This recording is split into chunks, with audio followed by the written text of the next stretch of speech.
Good evening, good morning, good afternoon, distinguished guests, esteemed viewers. I am delighted to welcome you to another exciting edition of our online learning and leadership conversation. Thank you for joining us from different locations across the world and this country, as well as those that are on site right now. I remain Comfort Iyitayo, your regular host for the Connect with Comfort show. On this program, we aim to add value to people on business, enterprise, and personal growth. Each show is organized to feature special guests who are subject matter experts that helps us to throw more insight on the topic of the day. Once again, I would like to welcome you warmly. We are glad you are able to join us.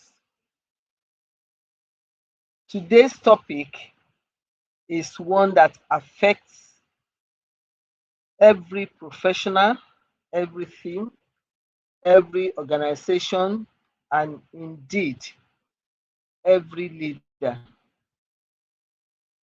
We often spend years developing technical skills, professional qualifications, and industry expertise. Yet, many workplace conflicts, leadership failure, poor team relationship, and even career stagnation are not caused by lack of competence, but by inability to understand and manage emotions effectively. That brings us to today's important conversation on emotional intelligence in the workplace, the hidden skill that drives performance, leadership, and workplace harmony.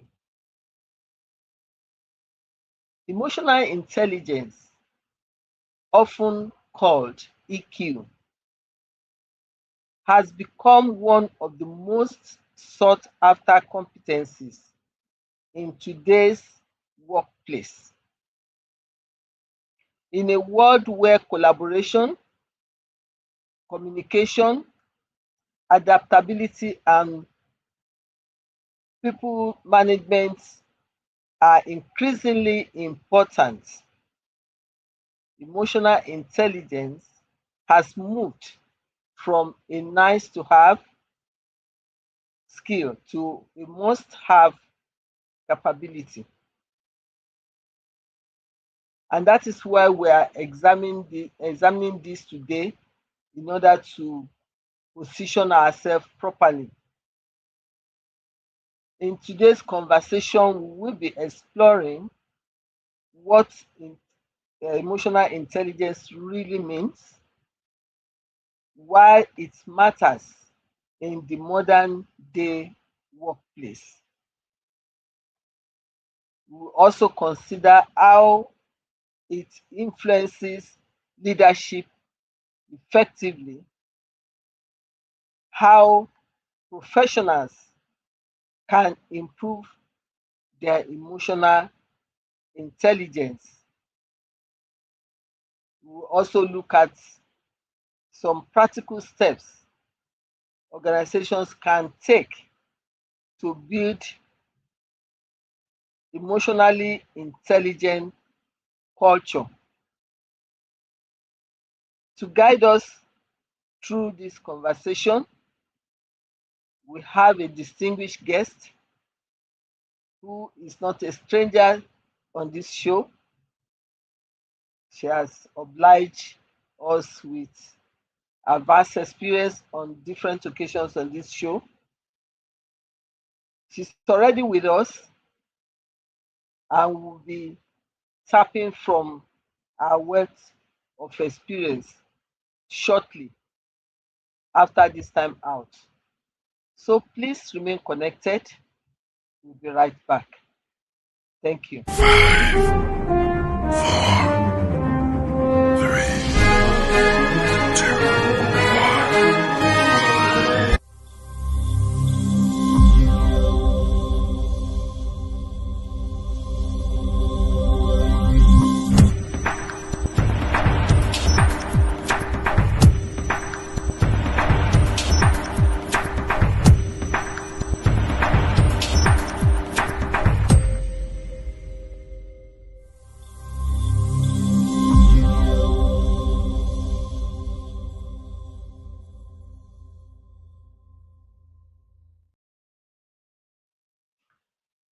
Distinguished audience, this is the time to meet our special guest for today's show. Like I said, she is not a strange face on this show, and she is by name Rhoda Odigbo. Quickly to acquaint us, especially for those joining us now, Rhoda is a teacher by training and a system leader by practice, shaping the future of whole child education across Africa and the global south. She is the CEO of Kizazi, where she leads large-scale public education partnerships spanning foundational, primary, and secondary education,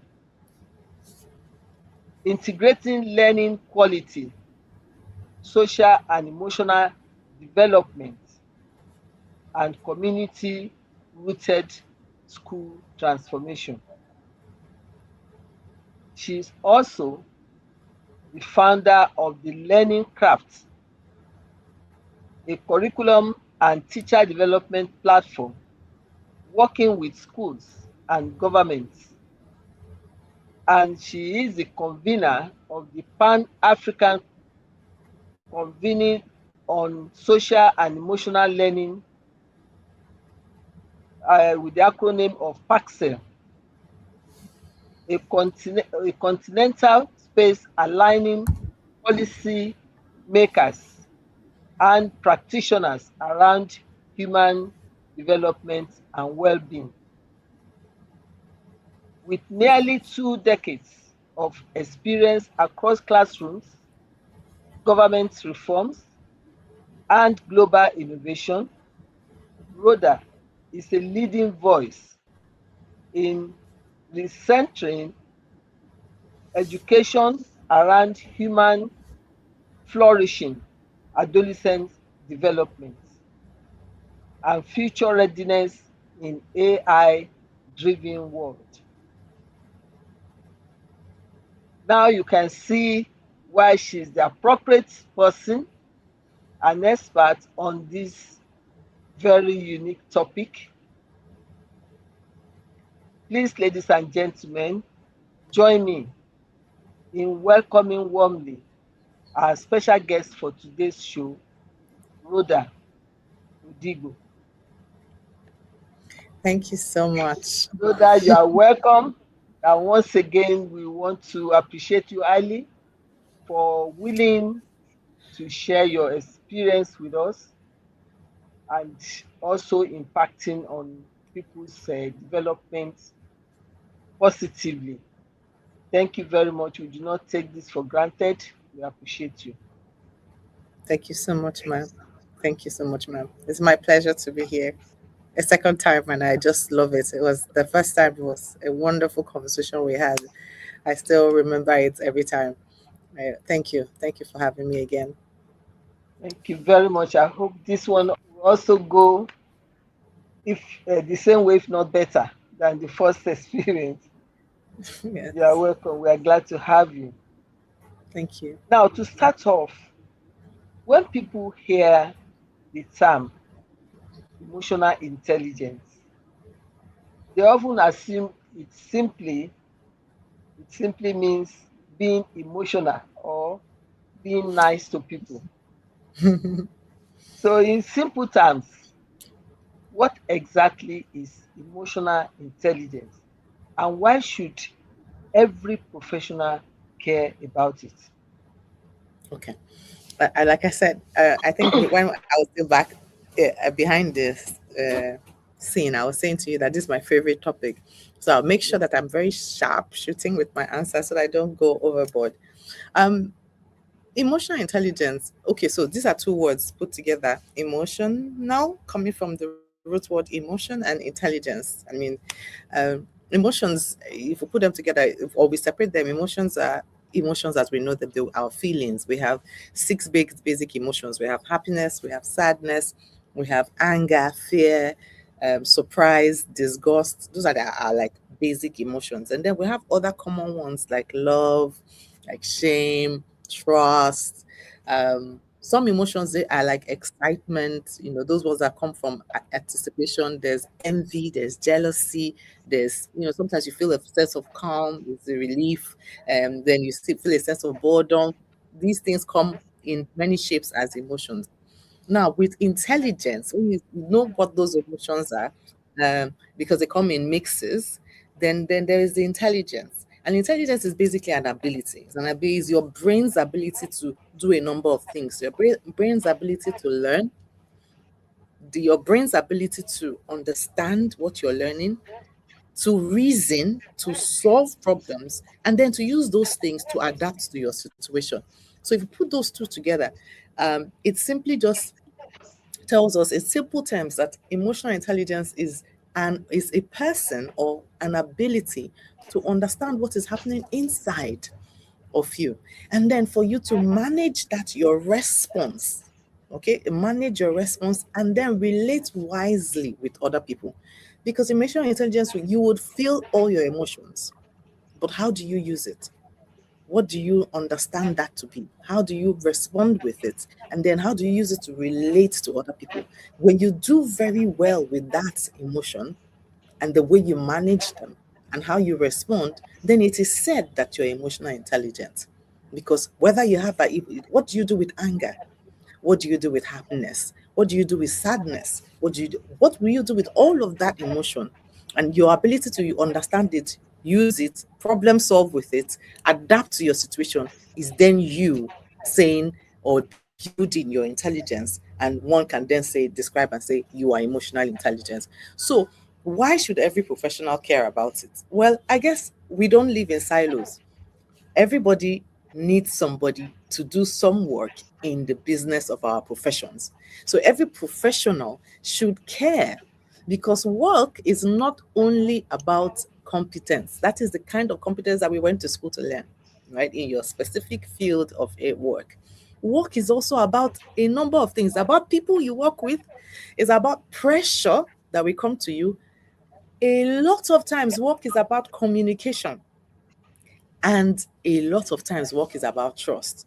So imagine that there is a finance officer who discovers that there's an error in a report 5 minutes before they go into a board meeting. Now, that finance officer can go into panic, right? And start to blame everybody, blame the junior staff, start to create tension in the room.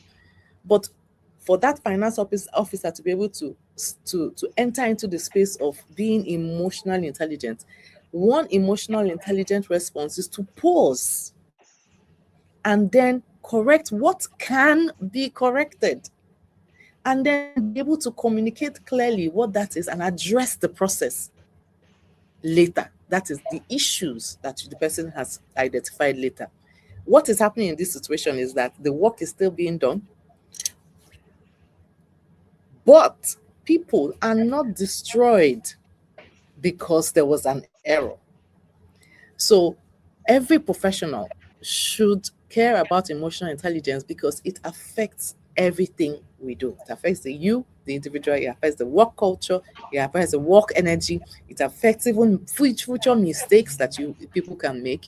And it also affects well-being, a sense of well-being and a sense of purpose. So that's what I would say emotional intelligence is. It's really just your ability to understand what is happening inside of you, to know how to manage that your response, and then to relate quite wisely with other people. Fantastic, fantastic. In fact, you've answered so many questions in one. Fantastic. I think nobody will be left in doubt as to the meaning, true meaning of emotional intelligence with that much explicit insights you have given to us. Thank you very much. With that, you even taking my second question off. But I would like to ask the emotional intelligence, how it differs from IQ. You know, we hear Mhm. IQ, IQ. Now, is it in technical competence or whatever? How does it differ from IQ?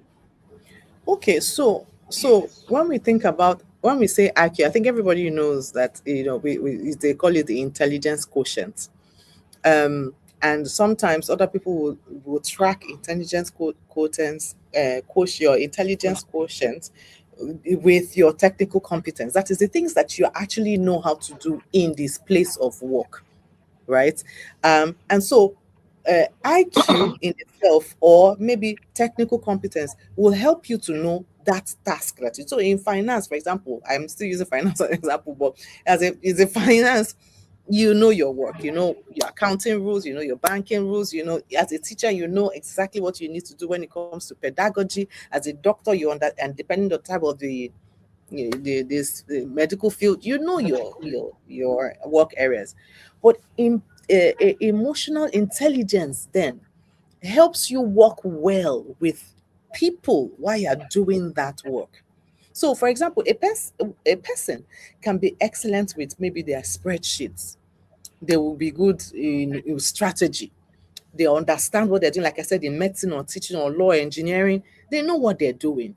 But that person might still struggle because why? They don't know how to receive feedback. Once somebody tells them that, oh, there's something wrong with this spreadsheet, or that I think that maybe there's a mistake that's been made here, the person goes into anger mode. They don't know how to manage their anger. They might be good with everything they do technically, but really poor with managing, receiving feedback, with managing their anger, with listening to other people, or even when they're under pressure, manage and handle that pressure. So I have been in situations where I've had brilliant managers. They understand what we do with our business. But guess what? They constantly embarrass people in meetings. And over time, people will stop bringing ideas to meetings. Why? Fear of making mistakes, because within this person, mistakes have to be hidden. It is not as though the mistakes are not being made, but they have to be hidden. And by the time you find those mistakes, it is precisely because the people that this manager works with managing are afraid to make mistakes around them. And so what happens is that the team becomes afraid of the manager, and work gets worse or gets stalled because of the fear. So your technical skill may make you useful, yes, no doubt. But the difference with emotional intelligence is that it makes you somebody that is trusted. It makes you somebody that the best professionals around you will want to be with.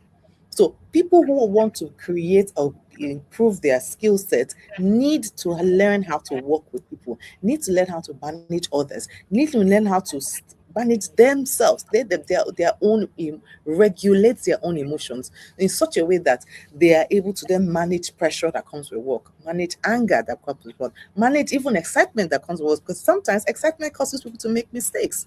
So the best professionals in the world, and now, and that's what we are learning more and more, the kind of competencies we need for people. The best professionals are now choosing between these two. They're choosing between your IQ and your EQ, your emotional intelligence. And people want with staff that have the two of them. Brilliant. I think you've done it again, trying to pack so much into one, which is fantastic. It's helping our audience, I want to believe, that we're able to differentiate. In fact, managing people, we've been told that is a very important skill. It's a skill set to have, and I think that is aligned to the emotional intelligence we are talking about. Like if people are afraid to express ideas in your presence, some good ideas will be lost, and Yes. the strength of the team will be weakened because people are afraid to talk or avoid to make mistakes that will be shouted down. So it's very important. It's very important to have such a skill. What are some common signs that a person may need to improve their emotional intelligence? How do you assess those who need urgent attention? I like this question. I like this question because this is where a lot of people just stop in their tracks and say, "Oh, I didn't know." One of the ones that everybody observes easily, one sign is that you react quickly and regret it later. Mhm. Yes. There's a difference between reaction and responsiveness. You know, a situation can get you angry, can get you sad, can get you excited, can get you feeling dysregulated. You know, it can a mix of emotions. Do how you react matters a lot.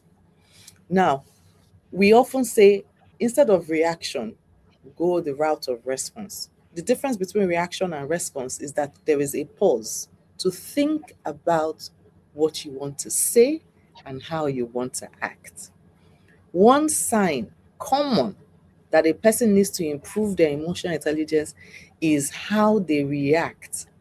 Is the speed with which they react to any situation, and usually once they have reacted, they regret it later. Immediately if you find yourself in that space where you react quickly and regret it later, that's one sign that you need to improve your emotional intelligence. Another one is that when people give you correction, you take it personally. One of the things that I've learned, and I had to learn it, is that I don't assume intent. That when someone says something wrong to me or gives me feedback, that their intention is to hurt me. No, you don't assume intent to harm or intent to hurt. Another sign that you need emotional intelligence is that anytime you're corrected, you take it as a jab to your personality. Another one is that people are always careful around you because they do not know which version of you that they will meet. They're dealing with. You're unpredictable. Unpredictability of your emotions or how you respond to things is a sign that you need emotional intelligence or that you need to improve your emotional intelligence. You should be predictable enough, especially in the workplace. People should be able to say, "This is what I did. This is how I expect this person to react about this." You know, the people often think it's the other way. Oh, no one should be able to predict you. When are not able to predict you, then they can make a lot of mistakes. So the predictability is one feature of an emotionally intelligent person. Another very common one that happens in the workplace is when a person says, "Listen, that's just how I am." They will speak harshly and they'll say, "That's how I am." They will interrupt people when someone is speaking. They will interrupt the person and say, "That's how I am." They will When someone gives them a feedback, they will dismiss it. "Well, that is how I am." And then they expect everybody around them to adjust to that statement. That's how I am. That's just how I am. You need to improve your emotional intelligence. Another one that I also find that a lot of people don't discuss often is where they avoid, and I call it the avoidance. Some people will not shout.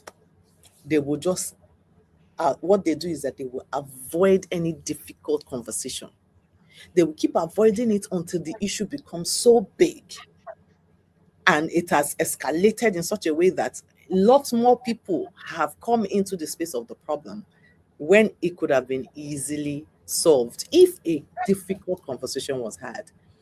You and that person, whoever, needs to improve their emotional intelligence. So emotional intelligence is not just like you're not only it's not loud anger, right? That is emotional. When you are low on emotional intelligence, doesn't mean that you are loud. Sometimes it's that you are quiet. Um, it can also be that you are being defensive, or you want to withdraw, you want to play, or people that gossip a lot. Gossiping, yes. If you find yourself always itchy to gossip, you need to improve your emotional intelligence. So what people need to do is to ask themselves, what do other people experience when they work with me when I'm under pressure? Ask yourself that question. When you're under pressure and people are working with you, what is their experience? Then that should give you a good way to evaluate your emotional intelligence levels. Very good, very good. At least I've learned something in between what you said because uh, I used to say maybe if you can predict the way somebody will react to you, that may not be a lacking in emotional intelligence, but you said it otherwise, and I can see the reason because sometimes predictability varies. It can be Yeah. like "Oh, definitely typical of this person is likely to react this way, and that way that is he or she is reacting, it's not in the positive side of things. That some people who are people you can easily describe as bully, they shout you Mhm. down once what you are saying, even before you finish, is not in tandem with what they want to hear. Just shut you down and things like that. So to that extent, you can say this is a predictable person because he Mhm. does this always. But you made it clear that the anger or whatever we can call it is not the same as No. lacking emotional intelligence. So one has to really look in between. Mhm. Either you are predictable for good stuff or Mhm. for for negativity. Yes. So Yes. thank you for that insight. Now let's bring this to the leadership quality that we would expect in terms of emotional intelligence, the Mhm. value in leadership. Mm. Why do many leadership experts consider emotional intelligence as a critical leadership competency? Yeah, the answer for okay. So leadership in itself is about people.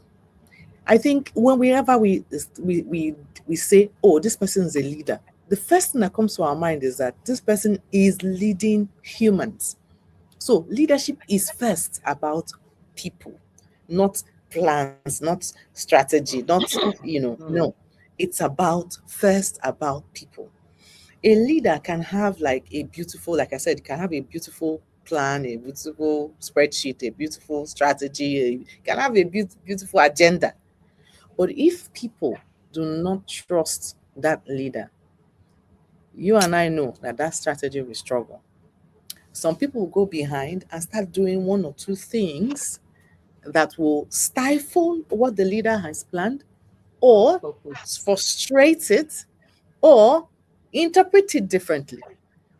So I mean, for example, if for example you are there's during it maybe I've been in organizations where they decided to do a restructuring. They moved one department to another. Well, they merged one in department into another. Now, when they were doing that merger, there are some certain director level roles that started to look like, who am I going to report to? We were mates, we're on the same level. Now, because my own department is now supposed to be the one subsumed under that person's department, and both of us have been at the same level, am I reporting to my mates? Two leaders may have to, and in this case, we saw situations where two leaders are having to deliver the same, sort of deliver the same goals. Um, and there was one time we had so much struggle. There was such a struggle. At one time there was this that, we needed to go to everybody's teams. It was a difficult message. It was very hard. The one person was like, "Oh, how am I going to tell?" Like, there are people in my team that already saying they don't want to, that they're frustrated. It seems like they're not going to be part of, they want to remove them from this role. And people were already saying, "Oh, I'm not earning this, I'm not earning that." Now they want to remove me or push me to this place. What to, different difficult situations. One leader was avoiding their team. Instead of talking and having human conversations, the leader was sending cold emails and allowing rumors to spread. Another leader, rather than doing that, brings the team together, explains what they know, admits what is still uncertain to that team, and then treats people with dignity. Why? Because she brings the leader and she says, "This is what the company is going through. There's going to be a restructuring. Feel free to share with me how you feel after I explain everything I know. Here are the things I know, here are the things I don't know. I want to ensure that each one of you has visibility on what we're doing. And that's why it's important for us." The other person sends cold emails. "Well, it's not my business. It's the company that's restructuring. I don't want to have this conversation." Both leaders are facing the same business reality, but you see the difference between their emotional intelligence. Approach. The Yeah. one person's emotional intelligence protects the trust of her team, while the other doesn't. So leadership really, really, really requires that sense of decision making, that sense of deep listening, deep reflection, that sense of courage, and a very high level of calm. You have to be calm, and all of these things are what we call competencies of emotionally intelligent people.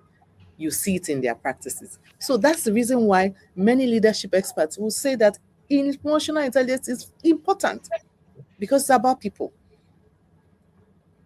You're right. You're right. The way you treat people is the way they respond to you. Like the example you gave, people are like more likely, in fact, I would say certain, to respond positively and in cooperation with the leader that explains very well, uh, taking, I mean, regarding them in the decision Mhm. making process and making them feel important and giving the sense of belonging rather than the one that is sending cold email. There are Mhm. two different worlds. So the reaction will be different. So it's very important for our leaders to understand how to manage people. And Mm.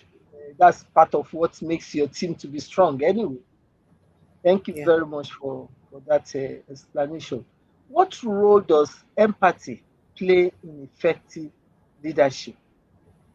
Hmm. Empathy is everything. There's a difference between sympathy and empathy. Sympathy is like you look at somebody's situation and from a distance you feel for them. You are kind of disconnected with the pain that they're experiencing. While empathy is, you then take yourself and put yourself, you imagine yourself in that situation. You imagine yourself having going through that kind of pain that the person is going through.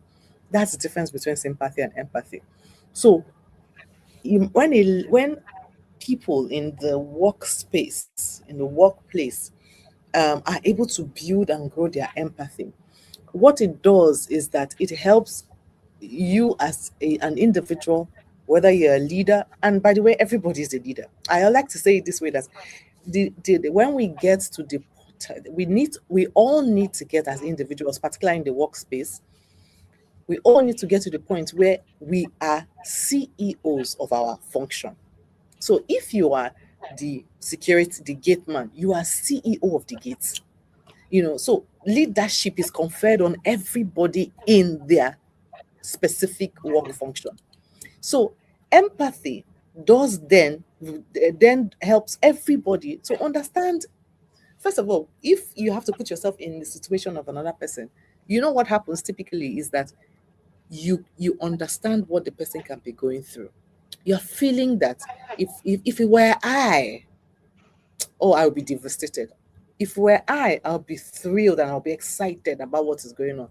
That's why jealousy and envy are not traits, or yes, are not traits or habits of people who are emotionally intelligent, because emotionally intelligent people see the other person's joy and they want to put themselves in that situation that, oh, I will be as joyful if that happens to me. And they begin to see that situation as something that, if it happens to them, they'll be happy. And for that reason, they're happy for the person. So empathy actually helps leaders understand people better. But the truth of about empathy that a lot of people also don't get is that it must be balanced with accountability. Because empathy for us is not saying because you are going through a difficult thing or difficult time that nothing is going to matter again. So, for example, somebody is always you are line managing someone, and the person is, always coming to work late. Now, you understand the reason why the person is always coming to work late, right?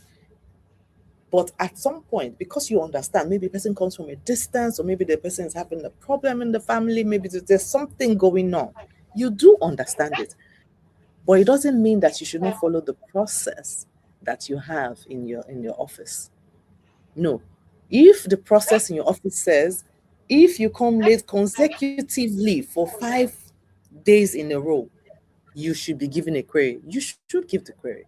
However, empathy says you understand what the person is going on. You have documented the query inside your query, what issues are that you understand it to be.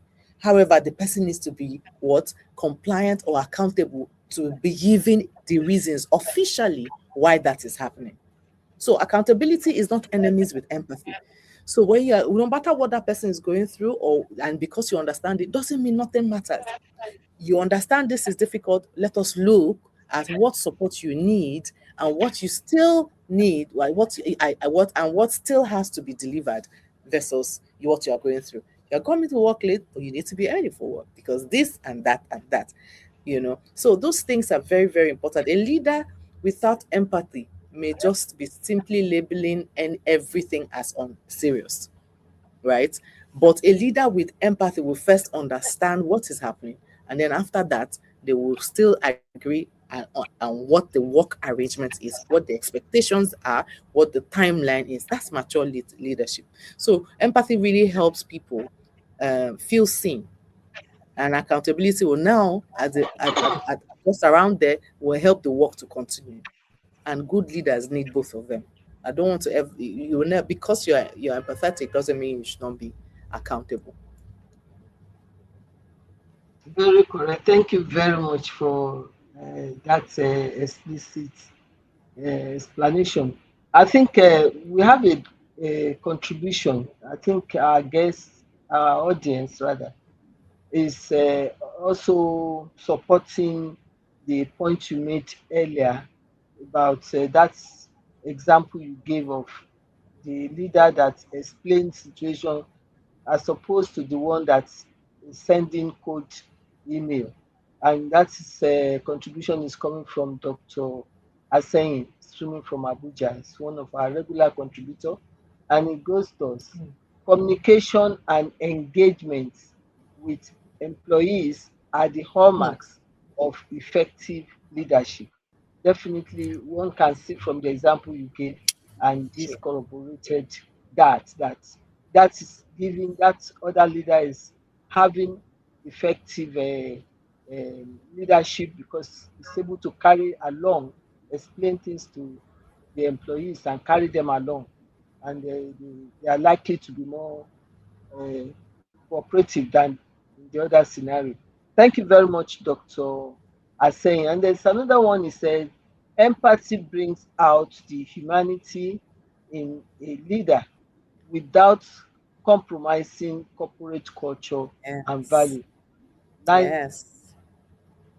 an icing of the cake of the explanation that our guests gave about having to do the needful, even though you understand. You understand the situation. Yes, the needful still has to be done. You still have to be compliant. Thank you very much, Dr. Saying, for those two beautiful contributions. Now, what mistakes do leaders commonly make when dealing with employees' emotions? Ah, okay. This one is very common, and it is simple. One mistake is that leaders commonly dismiss emotions of their employees. I've heard this often.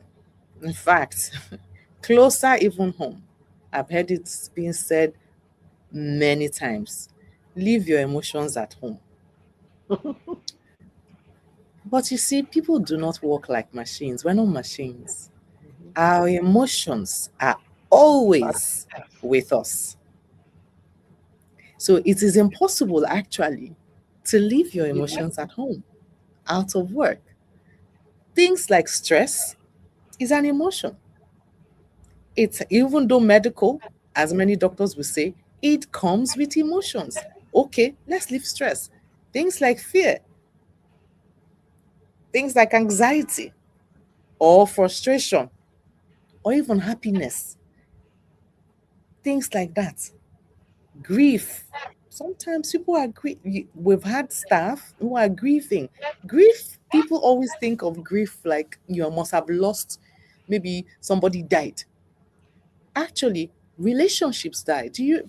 I was saying, I was talking with a friend of mine, and I was saying that people don't talk too much about breakups between girlfriends. Like when you have your friends, you're girls, you're a lady, you're a woman, you have your female friends. Maybe somebody was your best friend and you broke up.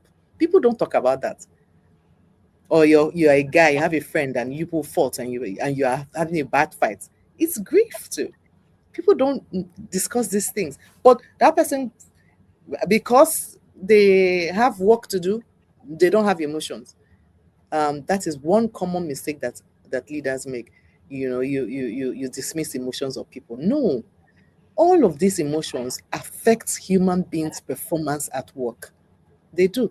And so, if you want to be an effective leader, you have to build your emotional intelligence by acknowledging emotions. Another one that I have observed is when people allow, this is now the opposite of it, because that's why intelligence brings balance. The opposite is that you allow emotions to as an excuse to everything. As we said earlier about empathy, help the organization. It's not everything because because I'm feeling sad, I'm not able to do this, and the person, okay, 1 hour, 2 hours have gone, nobody has done the work. No, it is not to say that you would then say to the person, leave your emotions. Nobody cares about your emotion. Please do the work and deliver on that task. Mm-mm. Emotional intelligence says, I acknowledge the way you are feeling. I know we had a conversation earlier. We still need to get this task done. Let's discuss that when you are done. When you are done, get this thing to me and let us talk about what you may be going through.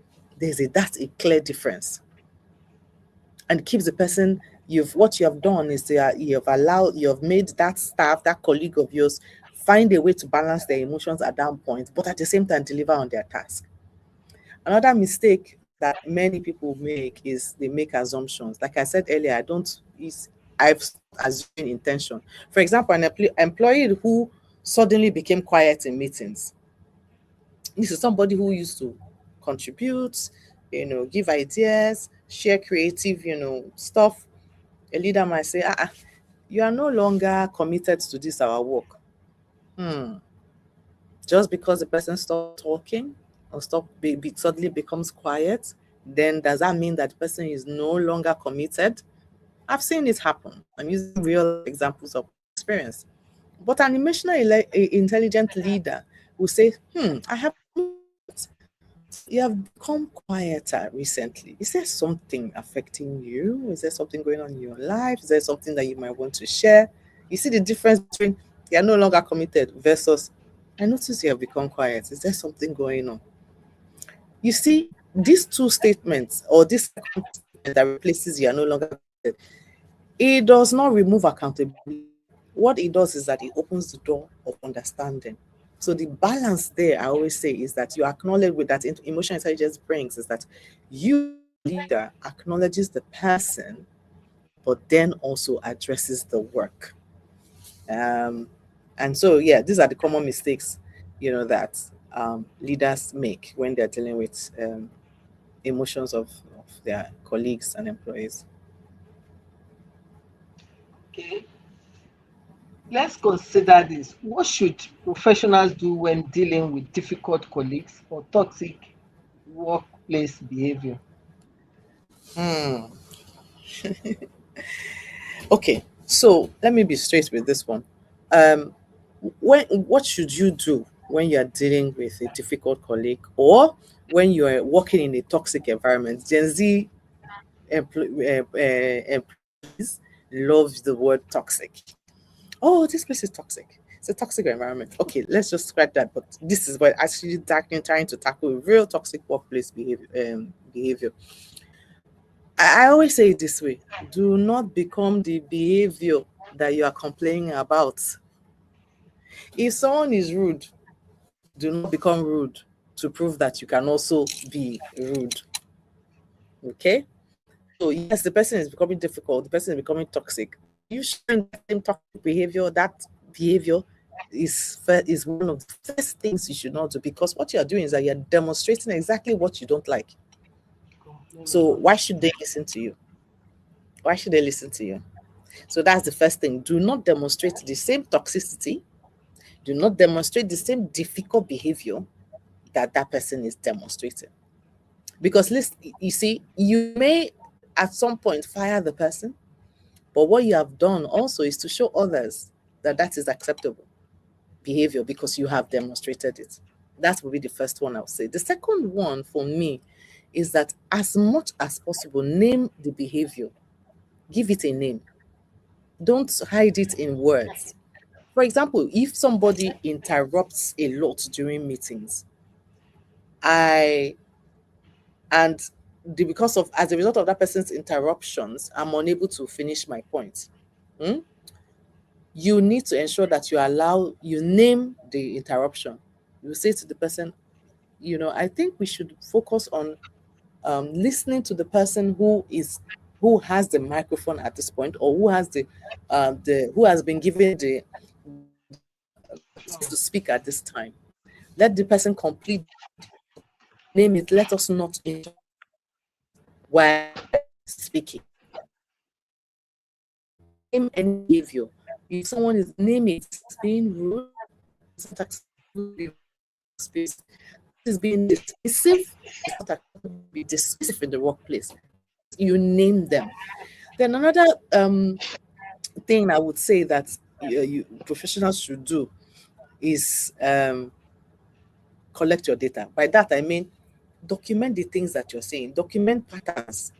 If you are seeing someone demonstrating the same behavior, documenting it, right? Some people do it this way. They have, some workspaces, they have a behavior sheet, and they have and then they put it down just to make sure that they're watching, what are the things that people are doing that is affecting our work culture, work energy, our work spirit. So document patterns, because if the behavior continues and is affecting the work, you have to document it.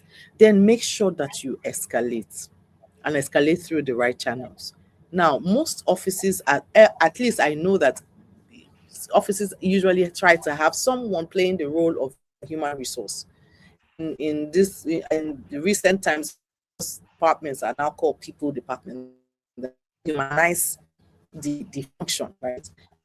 People departments, or whoever working in that capacity needs to make sure that they're escalating, to channel. If the escalation is, you let it go and say, this is what we are observing. Don't escalate when it's only one time, because it can happen. But if it is frequent and consistent, you have to also document it. Because emotional intelligence doesn't mean you have to tolerate toxic behavior. Please, no.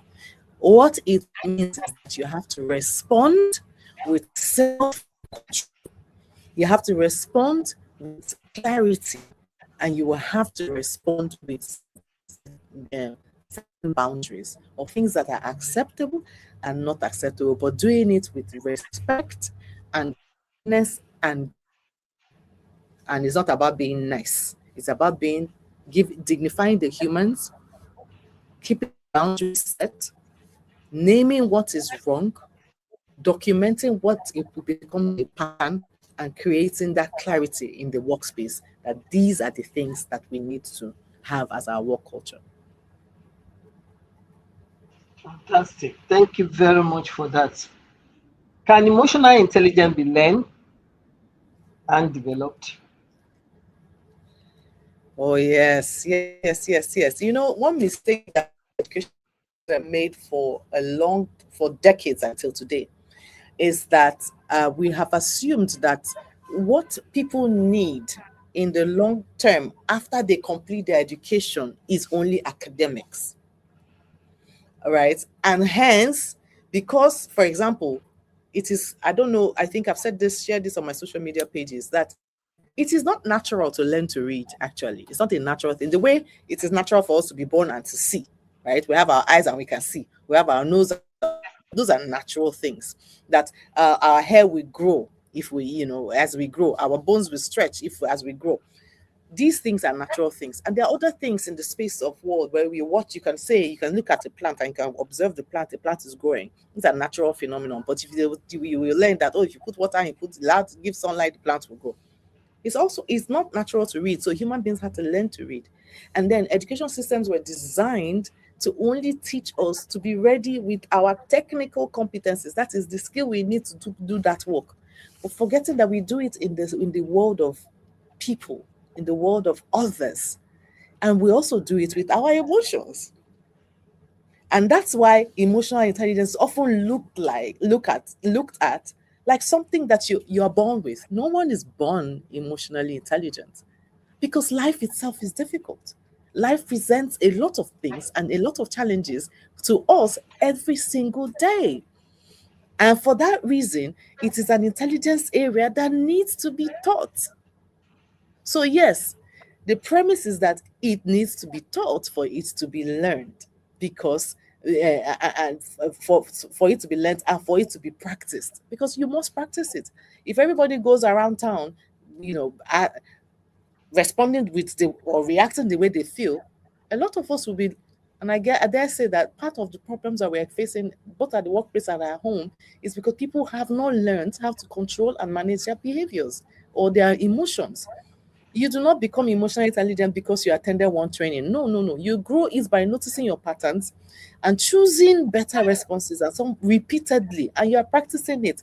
I was telling my daughters the other day that if you want to stop eating bad food, like food that you know is not good for you, when you go to the supermarket and you see Coke, Fanta, and you say no, and you say, oh, you don't want to be drinking sugary, you want to work on a diet, and you don't want to be taking sugary drinks. When you enter the supermarket, you still see Coke and Fanta. It is your ability to stop yourself, even though the Coke and Fanta is dragging you, to say to yourself, this thing is dragging me, but I'm not going to buy it. That is when you conquer it. That is when you build the intelligence or your muscle for rejecting bad food. You don't run away. If you keep running away from that, sometimes you can run away, but you run away from this market that has Coke and Fanta everywhere. No, you have to build it. So emotional intelligence can be learned, but and just the way we practice mathematics is the way we learn to read, is the way we have to learn and put ourselves in the situation, teach people how to practice doing differently. Practice when they want to write an email. Sometimes when you're writing a WhatsApp message because somebody sent you something you don't like and you're writing this, but if you respond at that time to the person, which a lot of people do, they don't know that there's something called pause and take a deep breath before you reply a message. But many times when you go to WhatsApp platforms, you see people insulting themselves. That's because nobody is pausing or has built their intelligence or has learned to say, you know what, before I respond, I will stop, I will reflect, I will think about it, give it 6 seconds before I type, and choose my words carefully. So yes, it can be taught. Yes, it can be learned. Yes, you need to practice it, just the way you practice reading. You practice all you know in your area of this. Emotional intelligence is like a muscle, and it grows when you use it in real situations. It's not just when you talk about it. So people have to be trained. What is the difference between this email and that email? Let us analyze it. This email, this word, what can we replace with this word, that word, and you will have different results. So it is a learning, and it's something that we do for offices, and people need to continue to, learn Thank it. you thank you very much. I know we are going to struggle for time because of the but the importance of the topic. Well, I believe you really shared great insights. I will just quickly read what Dr. Aseyin gave as contribution and then wrap up. If your colleague go low, go high on work Mm, ethic and set or demonstrate the high standard as a professional. I think that's also echo what you said about setting the right example. Thank you very much. Rhoda, as usual, you've done wonderfully well. You shared your knowledge, practical insights on this very important topic. I wish we can go on. Sometimes this is such a time that I wish I can have something to nip the time and make it stand still, but it's not possible. One of the biggest lessons from today's discussion is that success at work is not determined by technical competence alone. People may be hired because of their qualification and expertise, but they are often promoted, trusted, and remembered when because of how they relate with people. Because this one has been stressed, just even like how managers relate with people. Emotional intelligence enables us to understand ourselves better, manage our emotions effectively, communicate respectfully, build stronger relationships, resolve conflicts constructively, and we lead with empathy and influence. A lot of this has been stressed in the discussion today. So, in today's rapidly changing workplace, emotional intelligence is no longer an option, it is essential. That has also been well demonstrated by our special guest. Ladies and gentlemen, as we conclude today's session, I would like us to remember that every workplace is ultimately a human environment. Process matter, technology matters, qualification matter, but people matter most. The ability to understand emotion, connect with others, respond thoughtfully rather than react impulsively, and create positive relationships remain one of the greatest assets any professional can possess. I want to thank you once again for this enriching discussion, my special guest, Rhoda. And I will say on behalf of our audience, thank you once again because I'm sure you have impacted a lot with all these great insights. So I thank everyone joining today. I've been able to pencil down some names. I'll quickly run through them. I have Alexander Uchechukwu from Anambra, I believe. Then Madu, maybe Sudan or something. If I don't pronounce that very well, forgive me. Taiwo Ojo from Abuja, one of our regulars, and Dr. Aseyin that has contributed to our conversation today. Also, a regular streaming from Abuja. So I want to thank all of you and those that have not been able to mention their name. Please forgive me. I see a name, Ochizo Chukwu. Um, Please, you know yourself. Forgive me if I don't pronounce it very well. Thank you for joining us and others. Chileola Akibowale from Ibadan. I appreciate all of you. I hope the purpose of this session has been well served with the great insights our guest has shared with us. Thank you very much, Rhoda. Thank you. We cannot have enough of you. May God bless thank you. you. And thank you Amen. for sharing this knowledge. So, on Thank behalf of everybody, the team, and the audience, we appreciate you, Rhoda. And we pray that one of these days you oblige us again and not consider us as Oliver Twist. Thank you. you No, again. So thank you. we encourage those that are watching to share this lesson. If you believe you benefited, to share with someone, your colleague, your team, and the organization, those who believe can benefit from this great session. So until next time, continue learning, continue growing, and continue leading with excellence. So please remember to share uh, and subscribe to my YouTube channel and then turn on notification button when you have done. Share our videos, other news that we have on our Instagram account, Facebook account at Comfort Eyitayo. I look forward to seeing all of you at our next conversation. Have a wonderful day and goodbye.